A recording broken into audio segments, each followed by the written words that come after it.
Hey, welcome to the Autopsy of Unwise Choices, a journey we're going to take into the crossroads of life and the consequences that follows. I'm your host, Petey Ware, bringing you nearly 2 decades of experience from the deaf industry. Each episode, we will dissect the real-life stories and peel back the layers of decisions that have been leading our youth to unfortunate ends. Our mission, to illuminate the path of wiser choices for our youth. So let's embark on this journey together, because every choice tells a story. Are you ready to listen?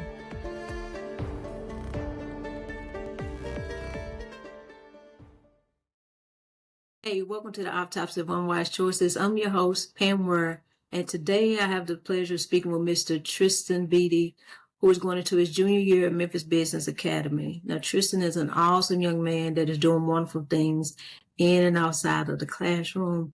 And so I'm going to give him a few minutes to introduce himself, tell you a little bit about himself, and then we're going to jump into some questions. Tristan, introduce yourself. Well, like she said, my name is Tristan Beattie, and I go to Memphis Business Academy. I'm going into my second year because I started last year of Memphis Business Academy, and I'm a native of Memphis, Tennessee. I grew up here, stayed here my entire life. But yeah, I'm 16 years old, and I also play soccer. Awesome. Now, Tristan, what are one or two things that you love about the city of Memphis? Well, I would like to say the people and the culture that we have around the city, like I think it's called Bill Street, yes, I just love like how we can go downtown to a certain area and have like just know that we have peace together collectively, and there's some place that we can all be together. It don't matter where we're from in the city, Germantown, Bartlett, we can all go down to Bill Street and there'll be a collective place where we can just have fun. Okay, awesome. And Tristan, the purpose of the Autopsy on Unwise Choices podcast is to transform youth decision making. And so one of the things I admire that I've been seeing about your journey is just the impact that you're making, not only in the classroom, but outside of the classroom, particularly on the field, on the soccer field. Now, soccer to me is probably one of the most difficult sports, one of the most challenging sports to play, because it's almost like you're running like nonstop all the time. And I know those matches are not short. So kind of share with us how you got involved into sports, particularly soccer. What drew you to it? And how has it been beneficial to you personally and in your academic? Well, I started soccer my 8th grade year. I only just played one game, but it was just one day after school. I decided to try out for the soccer team. I didn't know if I would make it. I just wanted something to do, to have fun, just be a part and be around a new group of people, and also just have more time and spend more time with my friends. But the first year playing soccer, I would say it was pretty difficult because it's such a new sport. Because normally play basketball, football, baseball, sports with our hands and that kind of nature, but soccer is with your feet and it's a whole different thing. But yeah, I started my 8th grade year. I played one game that year because I joined a bit late in the season, but I started practicing during the summer, trying to get better. Then I actually started my first, I would say, actual season during the ninth grade year of 2022 to 2023. Yeah, I started playing about in March for my team. I guess you could say I was a leader because there weren't many like experienced players on our team, so I knew someone had to step up and just tell the people to like make sure you're eligible every week and things of that nature. But yeah, my first season it did go well. Oh, can you hear me? Yeah, I can hear you. Oh, my first season it did go pretty well, but I wouldn't say it was a complete success because the team we just didn't win as many games as we possibly could. But I did score 2 goals that year, but I wanted something more, something better. So I moved to Memphis Business Academy, as we were saying before, and that is where I feel like I had a connection with soccer the best because during that time I met new people and I'm learning Spanish at a more fluent rate because like you're around a lot of Hispanic people and you just pick up on things, and sometimes I may ask what that means, that sort of nature. But yeah. Um, and we also went to state this year, the state semifinal. We had an amazing season. I think we were 17 or 16-2. We only lost 2 games this year. Well, three in the playoffs. We also went to the second round. But yeah, that's mainly my soccer journey or career. And it's very like beneficial. It just opened me up to a new culture of people and a whole different language. That's awesome. And I got a lot of good things just out of the transitions that you had to go through that translate over. One, you said leadership. Like Yes, ma'am. nobody was willing to step up and you showed initiative to step up. And then one of the other things that you said after that was just encouraging and in that leadership, making sure that teammates stayed eligible. Yes, ma'am. Talk to me a little about that. When you say eligible, is that academics, making sure that they're getting their schoolwork and things done? Yes, ma'am. Like academically at Freedom Prep, you have to have a 2.5 GPA or higher to play sports. So it was a struggle for like mainly all the season for some of like the actual star players or key players, starters to stay eligible. But I just tried to make sure and tell them that make sure that they're telling the teachers that if they need help or just extra work because they just need to put in the grades so we can make sure that we're good on the soccer field, just like we're good on academically. Okay. So that's awesome. Just encouraging them. Because sometimes I know we can have a little bit of pride and, they can get in the way of us saying that we need help. But that's where we have, those educators there that are able to, when we need that assistance. And so that is awesome for you to be able to step up and encourage them to get out of their comfort zone to get some help when they need it so that they could continue to do what they love and be on the soccer field. So that is awesome. And congratulations on a fantastic season for what y'all did. That's amazing for your school. I know that the administrators, I know the coaches are proud of the work that you put in. And then I'm gonna share some of those highlights that your dad had of you. I saw you doing that this evening. If I tried to do some of that footwork, Miss Pam would be in the hospital trying to get both of her legs out of traction with some of those moves that y'all be doing on the soccer field. But also too, just your willingness when you talk about culture, like accepting other people for who they are and being willing to meet them on their side of the court so that you can learn about them so that it creates not only like friendship on the court, but you're also learning about them as individuals and their cultures and willing to engage. And I think that is something that all kids should aspire to do. Be willing to. If we can do that, if we can have an ounce of what you just said, Tristan, and diving into those other cultures, just because something is not familiar to us or it's not something that we're used to doesn't mean that it's going to harm us. It actually will do good. And just even in that, with learning second language, like the best way to learn is to be immersed in it. So you're getting hands on, like comment, and then that will translate over not just into where you are now, but as you continue on senior year and after in graduation and whatever it is that you want to do outside of high school, just how that's going to serve you in life is awesome. Uh, like talk a little bit more about that. Like what drives, like what motivates you when you get up in the morning to do the best that you can and to be willing to show up just as your authentic self and to encourage other people. Like what's the driving force behind that for you?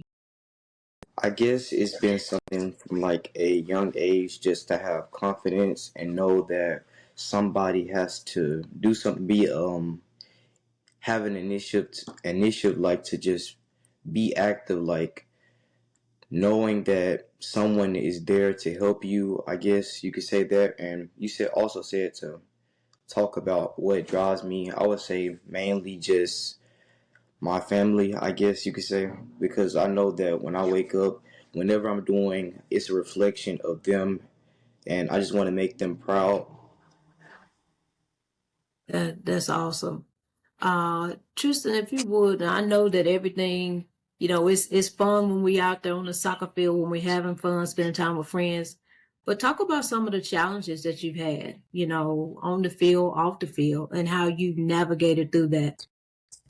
Well, I would say sometimes my confidence was a bit like maybe sometimes I did have doubt in myself, but sometimes like I need someone to tell me to have more confidence and faith in myself because maybe I didn't see it, but they just did. It was just something I couldn't see in myself, but with other people, they would push that into me, just like you can do this. Just go out there and execute it. So you would say that that's a valuable tool to have, somebody that recognizes their potential to encourage our youth to continue to work and build on the skills that they have. They're going to make that's an important thing coming up as a youth in today's society. Yes, ma'am. I would say that because some people just don't have those people where you know that you can depend on and count on will be able to push you.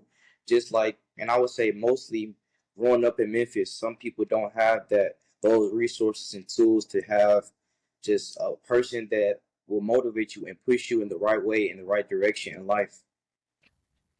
Okay. What are some ways that you think as a city or those that's working with you can improve on that? Well, could you restate the question, please? So what are some ways that organizations or parents or friends can improve on that, like making sure that we're being proactive in encouraging our youth to when we see that potential? Well, I would mostly say just with organizations, I would say helping the kids out with things like just going to school, make sure that they have those extracurricular activities, just keeping them off the streets and into a positive environment. Like yeah, it's just like that. Simple. Awesome, awesome. Um, do you have any who inspires you? What inspires you to keep pushing and striving for excellence? Well, I would say mainly my mom and my dad because they tell me that I have the potential, but like I said before, sometimes I don't see it in myself, but they just tell me to keep going and push, keep on pushing. They just tell me, and I know now that I just have to keep doing that and be confident in myself.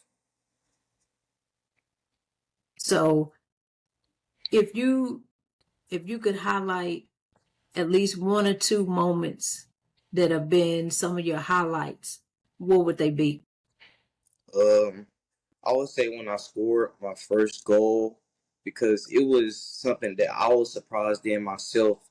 But when I did it, I knew that I pushed myself to it, and if I did consistently it will come more often and regular. But yeah, I would say that, and also when my team when we went to state, it wasn't when we won a city, district, or regional championship. It was just the feeling and fact that knowing that we're going to state and that's something and moments that we can cherish.